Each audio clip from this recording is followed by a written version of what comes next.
बच्चों, आज हम पढ़ने जा रहे हैं हमारी हिंदी की पुस्तक बाल राम कथा का पाठ राम का वनगमन।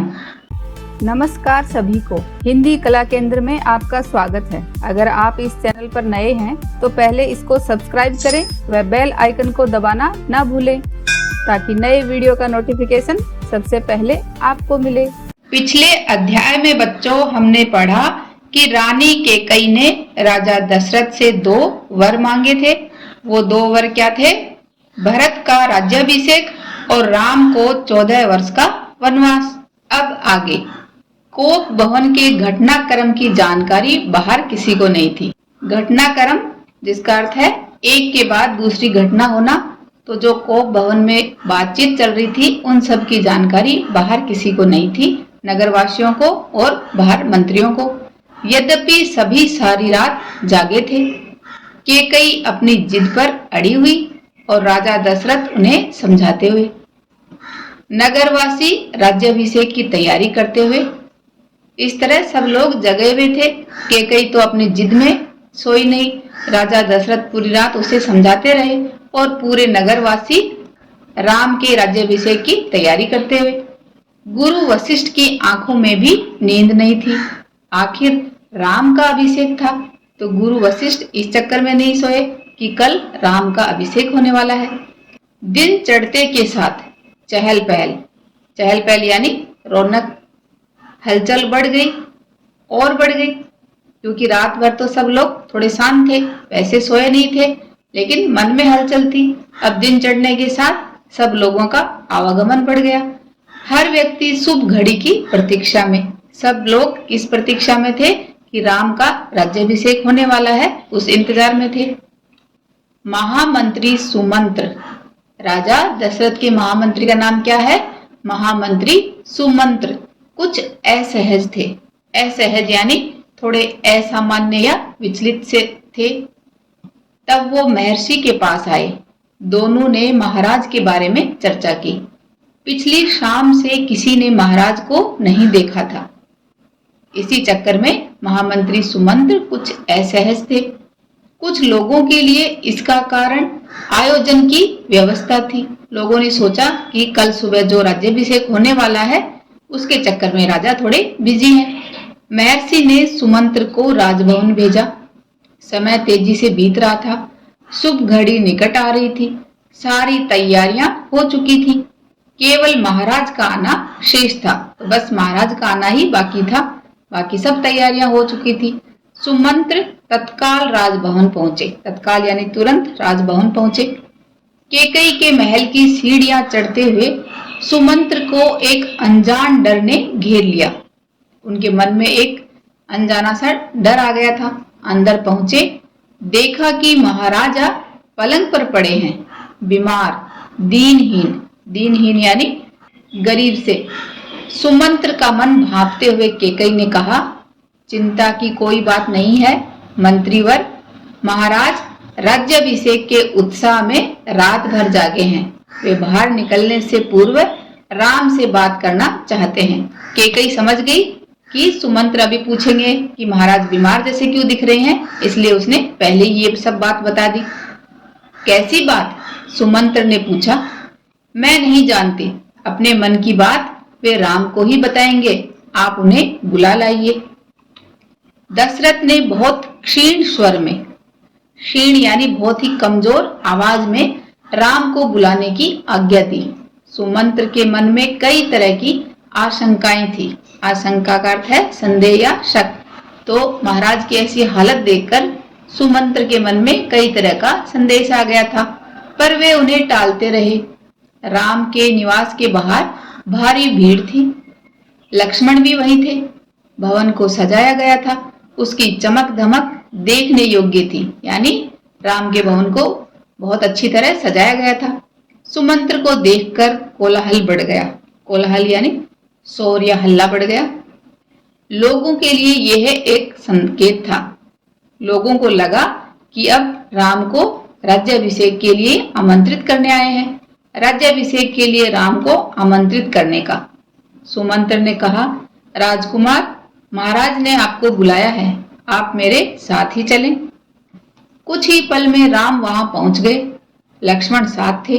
दोनों भाई विस्मित थे। विस्मित का अर्थ है चकित या अचंभित थे। वे राजसी वस्त्रों में थे, राजा के वस्त्रों में थे, क्योंकि उनको तो राज्याभिषेक के लिए तैयार होना था। सजे धजे लोग जय जयकार करने लगे। पुष्प वर्षा यानी फूलों की वर्षा होने लगी। राजकुमार समझ नहीं पा रहे थे कि महाराज ने उन्हें अचानक क्यों बुलाया। लोग समझ रहे थे कि राम राज्याभिषेक के लिए जा रहे हैं। महल में पहुंचकर राम ने पिता को प्रणाम किया, फिर माता कैकेयी को। राम को देखते ही राजा दशरथ बेसुध हो गए।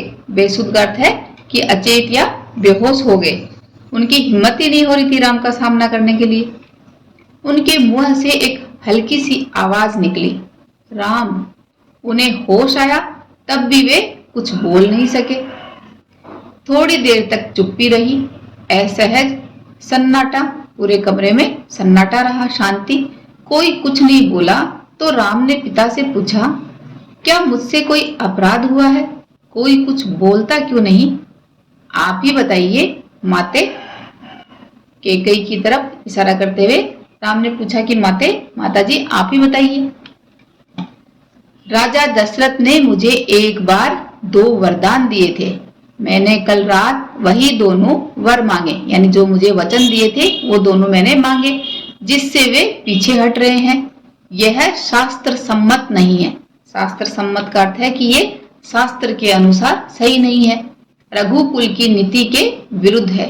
रघुकुल की नीति क्या है कि जिसने एक बार जो वचन दे दिया उसको वह पूरा करता है, तो हमारे रघुकुल की नीति के विरोध में भी है। कैकेयी ने बोलना जारी रखा। तब कैकेयी ने बताया कि मैं चाहती हूं कि राज्याभिषेक भरत का हो और तुम 14 वर्ष वन में रहो। क्या वचन थे कैकेयी के कि भरत का राज्याभिषेक हो, और राम को कहा कि तुम 14 वर्ष वन में रहो। महाराज यही बात तुमसे नहीं कह पा रहे थे। राम संयत रहे। ये सब सुनकर राम संयत यानी नियंत्रित या सीमित रहे। उन्होंने दृढ़ता से कहा, पिता का वचन अवश्य पूरा होगा। भरत को राजगद्दी दी जाए। मैं आज ही वन चला जाऊंगा। राम की शांत और सधी हुई वाणी सुनकर कैकेयी के चेहरे पर प्रसन्नता छा गई, क्योंकि कैकेयी खुश हो गई। उसकी मनोकामना पूर्ण हुई। मनोकामना यानी उसके मन की जो इच्छा थी, यही उसकी इच्छा थी, वो पूर्ण हुई, पूरी हुई। राजा दशरथ चुपचाप सब कुछ देख रहे थे।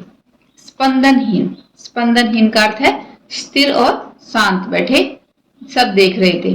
कैकेयी की ओर देखते हुए उनके मुंह से बस एक शब्द निकला, धिक्कार। कैकेयी के महल से निकलकर राम सीधे अपनी माँ के पास गए। राम की माताजी कौन थी? कौशल्या। उन्होंने माता कौशल्या को कैकेयी भवन का विवरण दिया, यानी वहां पर जो वार्तालाप हुआ वो सब पूरा बताया और फिर अपना निर्णय सुनाया। राम वन जाएंगे। कौशल्या यह सुनकर सुध खो बैठी। सुध खो बैठी बच्चों, ये एक मुहावरा है जिसका अर्थ है अपने होश आवास खो बैठना। तो ये सुनकर कौशल्या अपने होश आवास खो बैठी, क्योंकि उसके लिए भी ये सूचना नई थी और जो उसके लिए असहनीय थी। लक्ष्मण अब तक शांत थे पर क्रोध से भरे हुए। राम ने समझाया और उनसे वन जाने की तैयारी के लिए कहा। कौशल्या का मन था कि राम को रोक लें, वन न जाने दे, राजगद्दी छोड़ दें, पर वह अयोध्या में रहे। कौशल्या का मन क्या था कि चाहे राजगद्दी छोड़ दे, लेकिन राम उनके साथ अयोध्या में ही रहे, वन में न जाएं। उन्होंने कहा, पुत्र, यह राज्याज्ञा अनुचित है। राज्याज्ञा मीन्स राजा की आज्ञा। ये अनुचित है, सही नहीं है, उसे मानने की आवश्यकता नहीं है। राम ने उन्हें नम्रता से उत्तर दिया। विनम्रता के साथ अपनी माताजी को समझाया कि ये राज्याज्ञा नहीं, राजा की आज्ञा नहीं, पिता की आज्ञा है। उनकी आज्ञा का उल्लंघन मेरी शक्ति से परे है, यानी मेरे पिताजी का जो आदेश है उनको न मानना मेरी शक्ति से परे है।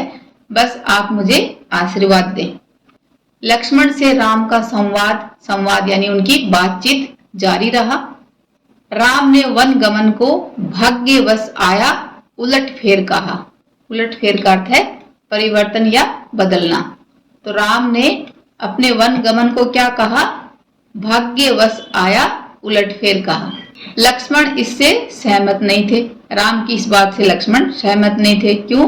क्योंकि वे इसे कायरों का जीवन मानते थे। उन्होंने राम से कहा, आप बाहुबल से यानी अपने बाजुओं के बल से अयोध्या का राज सिंहासन छीन लें, देखता हूं कौन विरोध करता है। तब राम ने उसे समझाया कि अधर्म का सिंहासन मुझे नहीं चाहिए, मैं वन जाऊंगा। मेरे लिए तो जैसा राज सिंहासन वैसा ही वन। कौशल्या ने स्वयं को संभाला, उठी और राम को गले लगा लिया। वे राम के साथ वन जाना चाहती थी। राम ने मना कर दिया। क्या कहा? कि वृद्ध पिता को आपके सहारे की अधिक आवश्यकता है। कौशल्या ने राम को विदा करते हुए कहा, जाओ पुत्र, 10 दिशाएं तुम्हारे लिए मंगलकारी हों। 10 दिशाएं यानी सारी 10 दिशाएं तुम्हारे लिए मंगलकारी हों। 10 दिशाएं कौन सी हैं? बताओ बच्चों। ये देखो, पूरब, पश्चिम, उत्तर, दक्षिण, ये 4 दिशाएं तो आपने सुनी है ना। इनके अलावा उधर्व, ईशान, आग्नेय, नैऋत्य, वायव्य और अधो दिशाएं भी हैं। तो इस तरह राम की माताजी ने कहा कि बेटा जाओ, लेकिन 10 दिशाओं यानी चारों तरफ तुम्हारे लिए मंगलकारी हो। मैं तुम्हारे लौटने तक जीवित रहूंगी। कौशल्या भवन से निकलकर राम सीता के पास गए और अपना सारा हाल बताया, विदा मांगी। माता पिता की आयु का उल्लेख किया, यानी राम ने अपने माता पिता की आयु यानी उम्र के बारे में बताया और उनसे कहा कि उनकी सेवा करने का आग्रह किया, निवेदन किया कि आप यहीं रहो और उनकी सेवा करो। प्रिय, तुम निराश मत होना, 14 वर्ष के बाद हम फिर मिलेंगे। राम के वन गमन का समाचार तब तक सीता के पास नहीं पहुंचा था। राम को देखकर कुछ आशंका हुई, उनको भी कुछ शंका हुई। अनिष्ट, अनिष्ट का अर्थ है कुछ अशुभ की शंका हुई। राम ने विदा मांगी तो सीता व्याकुल हो गई। व्याकुल यानी बेचैन या परेशान हो गई, साथ ही क्रोधित भी हुई। निर्णय पर प्रतिवाद किया। प्रतिवाद का अर्थ है कि इस निर्णय का विरोध किया। राम नहीं माने तो सीता ने उनके साथ जंगल जाने का प्रस्ताव रखा। सीता ने कहा कि फिर अगर आप जाने से मना नहीं कर रहे हो तो मैं भी आपके साथ चलूंगी। सीता ने कहा, मेरे पिता का आदेश है कि मैं छाया की तरह हमेशा आपके साथ रहूं। अंततः राम को उनकी बात माननी पड़ी। तो राम के साथ जंगल में जाने के लिए कौन कौन तैयार हुआ? राम और सीता। तभी लक्ष्मण भी वहां आ गए, वह भी साथ जाने को तैयार थे। राम ने उन्हें इसकी स्वीकृति दे दी। तो राम, सीता और लक्ष्मण तीनों जंगल जाने के लिए तैयार हो गए। शीघ्र तैयारी करने को कहा। राम चाहते थे कि सीता वन न जाए, अयोध्या में रहें। वे इसकी अनुमति दे चुके थे, फिर भी उन्होंने एक और प्रयास किया, यानी एक और कोशिश करी। उन्होंने फिर सीता को समझाया कि सीते, वन का जीवन बहुत कठिन है, न रहने का ठीक स्थान, न भोजन का ठिकाना, कठिनाइयां कदम कदम पर यानी हर कदम पर थोड़ी थोड़ी दूर पर अलग तरह की मुसीबतें आएंगी। तुम महलों में पली हो, ऐसा जीवन कैसे जी सकोगी? तब सीता ने उत्तर नहीं दिया, मुस्कुरा दी। उन्हें पता था कि राम अपने दिए वचन से पलट नहीं सकते। राम जा रहे हैं, यह समाचार पूरे नगर में फैल चुका था। नगरवासी दशरथ और कैकेयी को धिक्कार रहे थे, यानी दोनों को दोष दे रहे थे कि उन्होंने अच्छा काम नहीं किया। ये कुछ देर पहले तक जहां उत्सव की तैयारियां थी, थोड़ी देर में पूरे नगर में उत्सव होने वाला था, उसकी तैयारियां चल रही थी, वहां उदासी ने घर कर लिया, यानी चारों तरफ मातम छा गया। सड़कें गीली थी लोगों के आंसुओं से, यानी सभी अयोध्यावासी इतने दुखी थे कि जैसे सड़कें ही गीली हो गई उनके आंसुओं से। सबकी इच्छा थी कि राम सीता वन न जाएं। वे उन्हें रोकना चाहते थे पर बेबस थे। बेबस का अर्थ है सभी विवश या लाचार थे। राम, सीता और लक्ष्मण जंगल जाने से पहले पिता का आशीर्वाद लेने गए। महाराज दशरथ दर्द से करा रहे थे। तीनों रानियां वहीं थी, मंत्री आसपास थे। मंत्रीगण रानी कैकेयी को अब भी समझा रहे थे। क्षुब्ध थे। क्षुब्ध का अर्थ है विकल या परेशान थे, पर तर्क का साथ नहीं छोड़ना चाहते थे। ज्ञान, दर्शन, नीति, रीति, परंपरा सबका हवाला दिया, लेकिन कैकेयी नहीं मानी और वह अंत तक अड़ी रही। राम ने कक्ष में प्रवेश किया। उस कमरे में आए राम तो दशरथ में जीवन का संचार हुआ। तो दशरथ की जान में जान आई। वे उठकर बैठ गए। उन्होंने कहा, पुत्र, मेरी मति मारी गई है, यानी मेरी बुद्धि भ्रष्ट हो गई है, लेकिन मैं वचनबद्ध हूँ। वचनबद्ध का अर्थ है कि मैंने प्रतिज्ञा की है, इसलिए ऐसा निर्णय करने के लिए विवश हूँ, मजबूर हूँ, पर तुम्हारे ऊपर कोई बंधन नहीं है। मुझे बंदी बना लो और राज संभालो। यह राज सिंहासन तुम्हारा है, केवल तुम्हारा। तो राजा दशरथ अभी भी चाहते थे कि राम राज सिंहासन ले ले और उसे बंदी बना ले चाहे, लेकिन कम से कम उनके सामने तो रहे। पिता के वचनों ने राम को झकझोर दिया। झकझोर का अर्थ होता है किसी चीज को पकड़कर खूब हिलाना, लेकिन यहाँ पर झकझोर से अर्थ है कि राम का मन अपने पिता के ये वचन सुनकर बहुत दुखी हो गया। राम का मन अंदर तक हिल गया। वे दुखी हो गए क्योंकि वे समझ गए कि उनके पिता कितने दुखी हैं, पर उन्होंने नीति का साथ नहीं छोड़ा। आंतरिक पीड़ा आपको ऐसा कहने पर विवश कर रही है, यानी आपके अंदर की जो पीड़ा है, दुख है, ये आपको ऐसा कहने के लिए मजबूर कर रहा है। मुझे राज्य का लोभ नहीं है, यानी मुझे राज्य का कोई लालच नहीं है, मैं ऐसा नहीं कर सकता। आप हमें आशीर्वाद देकर विदा करें। विदाई का दुख सहन करना कठिन है, इसलिए इसे और न बढ़ाएं। इसी बीच रानी कैकेयी ने राम, लक्ष्मण और सीता को वलकल वस्त्र दिए। वलकल यानी वृक्ष की छाल के कपड़े से बने वस्त्र दिए। राम ने राजसी वस्त्र उतार दिए, तपस्वियों के वस्त्र पहने। सीता को तपस्विनी के वेश में देखना सबसे अधिक दुखदायी था। महर्षि वशिष्ठ अब तक शांत थे, लेकिन उन्हें क्रोध आ गया। तब वो गुस्से में बोले, सीता वन जाएगी तो सब अयोध्यावासी उनके साथ जाएंगे। भरत सुनी अयोध्या पर राज करेंगे, यहाँ कोई नहीं होगा, पशु पक्षी भी नहीं।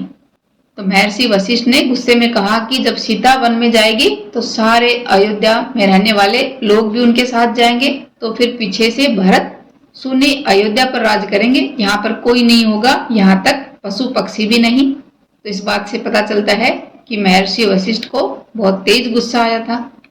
एक बार फिर राम ने सबसे अनुमति मांगी। आगे आगे राम, उनके पीछे सीता, उनके पीछे लक्ष्मण, इस तरह तीनों वन की ओर चल पड़े। महल के ठीक बाहर मंत्री सुमंत्र रथ लेकर खड़े थे। रथ पर चढ़कर राम ने कहा, महामंत्री रथ तेज चलाएं। रथ को तेज चलाने के लिए क्यों कहा? ताकि वो जल्दी से सारे नगरवासियों से दूर चले जाएं। नगरवासी रथ के पीछे दौड़े। राजा दशरथ और माता कौशल्या भी पीछे पीछे गए। सब रो रहे थे। सबकी आंखों में आंसू थे। पुरुष, महिलाएं, बूढ़े, जवान, बच्चे मीलों तक नंगे पांव दौड़ते रहे। राम यह दृश्य देखकर, ये सारा नजारा देखकर विचलित हो गए। विचलित का अर्थ है अधीर या व्याकुल हो गए, और भावुक भी। उन्हें बहुत दुख हो रहा था, उनसे यह देखा नहीं जा रहा था। तब उन्होंने सुमंत्र से रथ को और गति से हाँकने को कहा कि रथ को और तेज गति से चलाया जाए, ताकि लोग हार जाएं, थक कर पीछे छूट जाएं, घर लौट जाएं। राजा दशरथ लगातार रथ की दिशा में नजर गड़ाए रहे, खड़े रहे, जब तक रथ आंखों से ओझल नहीं हो गया। आंखों से ओझल होना बच्चों, ये एक मुहावरा है जिसका अर्थ है गायब हो जाना। तो जब तक रथ उनकी आंखों से गायब नहीं हो गया, यानी दिखाई देना बंद ना हो गया, तब तक वहीं खड़े रहे। रथ दिखना बंद हुआ तो वे धरती पर गिर पड़े। रथ दिन भर दौड़ता रहा। वन अभी दूर था। तमसा नदी के तट पर पहुंचते पहुंचते शाम हो गई। वनवासियों ने रात वहीं बिताई। अगली सुबह वे दक्षिण दिशा की ओर चले, हरे भरे खेतों के बीच से। गोमती नदी पार कर राम, सीता और लक्ष्मण सई नदी के तट पर पहुंचे। महाराज दशरथ के राज्य की सीमा वहीं समाप्त होती थी। राम ने मुड़कर अपनी जन्मभूमि को देखा, उसे प्रणाम किया। राम की जन्मभूमि क्या थी? अयोध्या। तो उसको प्रणाम किया क्योंकि अब अयोध्या की सीमा आ गई थी। कहा, हे जननी, अब 14 वर्ष बाद ही तुम्हारे दर्शन कर सकूंगा, क्योंकि राम को 14 वर्ष वन में ही रहना पड़ेगा। शाम होते होते वे गंगा के किनारे पहुंच गए। शृंगवेरपुर गांव में निषाद राज गुह ने उनका स्वागत किया। राम ने रात वहीं विश्राम किया, वहीं पर आराम किया, गुहराज के अतिथि के रूप में, उनके मेहमान बनकर। वन क्षेत्र आ गया था नदी के उस पार। अगली सुबह राम ने महामंत्री को समझा बुझाकर वापस भेज दिया। समझा बुझाना का अर्थ है कि किसी को ये बताना कि क्या करना अच्छा है, तो उनको समझाया और वापस अयोध्या भेज दिया। दोनों राजकुमारों और सीता ने नाव से नदी पार की। सुमंत्र तट पर खड़े रहे वनवासियों के उस पार उतरने तक। उसके बाद वे अयोध्या लौट आए। सुमंत्र का खाली रथ अयोध्या पहुंचा तो लोगों ने उसे घेर लिया। वे राम के बारे में जानना चाहते थे। सुमंत्र बिना कुछ बोले सीधे राजभवन गए। राजा दशरथ कौशल्या भवन में थे, बेचैन यानी बहुत व्याकुल थे। सुमंत्र की प्रतीक्षा में उसका इंतजार कर रहे थे। उन्होंने कहा, महामंत्री, राम कहाँ है? सीता कैसी है? लक्ष्मण का क्या समाचार है? वे कहाँ रहते हैं? क्या खाते हैं? इस तरह के ढेर सारे सवाल। सुमंत्र की आंखों में आंसू थे। उन्होंने एक एक कर महाराज के सभी प्रश्नों का उत्तर दिया। सुमंत्र को पता था कि दशरथ को इन उत्तरों से संतोष नहीं होगा। महाराज की बेचैनी बनी रही, बढ़ती गई। वन गमन के छठे दिन दशरथ ने प्राण त्याग दिए। प्राण त्याग देने का अर्थ है कि प्राण छोड़ देने की क्रिया यानी मृत्यु। तो राम के वन जाने के छठे दिन बाद अयोध्या में क्या हुआ? महाराज दशरथ ने अपने प्राण त्याग दिए, यानी उनकी मृत्यु हो गई। मृत्यु क्यों हुई? राम का वियोग उनसे सहा नहीं गया। राम से जो उनकी दूरी बन गई थी वो उनसे सहा नहीं गया और इसी गम में उनकी मृत्यु हो गई। दूसरे दिन महर्षि वशिष्ठ ने मंत्री परिषद से चर्चा की। मंत्री परिषद यानी जो मंत्रियों की सभा थी, उसमें बातचीत की। सबकी राय थी कि राजगद्दी खाली नहीं रहनी चाहिए, क्योंकि राजगद्दी पर पहले कौन था? राजा दशरथ थे। अब उनकी मृत्यु हो गई तो राजगद्दी खाली रह गई। तो उन्होंने सबने मिलकर चर्चा करी कि राजगद्दी खाली नहीं रहनी चाहिए। इसलिए तय हुआ कि भरत को तत्काल अयोध्या बुलाया जाए। भरत कहाँ था? वो अपने नाना जी के घर में था, तो वहां से तुरंत उसको बुलाया जाए। घुड़सवार दूत रवाना किए गए इस निर्देश के साथ कि उन्हें अयोध्या की घटनाओं के संबंध में मौन रहना है। उनको घुड़सवार जो भेजा गया दूत संदेहवाहक, उसको ये बताया गया, उसको निर्देश दिया गया कि अयोध्या में जो जो घटनाएं हुई, क्या घटनाएं हुई? राम, सीता और लक्ष्मण वन में चले गए, महाराज दशरथ की मृत्यु हो गई, इन सब के बारे में मौन रहना है, चुप रहना है, ये सब नहीं बताना है। इसकी आगे की कहानी बच्चों इसके अगले अध्याय में पढ़ेंगे। अब ये जो पढ़ा उससे संबंधित कुछ सवाल हैं जिनको आप कमेंट बॉक्स में लिखकर मुझे बताना है। राम ने वन गमन को क्या कहा? इसका उत्तर कमेंट बॉक्स में लिखकर बताओ। राजा दशरथ के महामंत्री का नाम क्या था? राम के वन गमन के छठे दिन क्या हुआ? वन में राम के साथ कौन कौन गया? तो इन सब प्रश्नों के उत्तर आपको बताने हैं। सुझावों व सुधारों के लिए कमेंट बॉक्स में लिखें।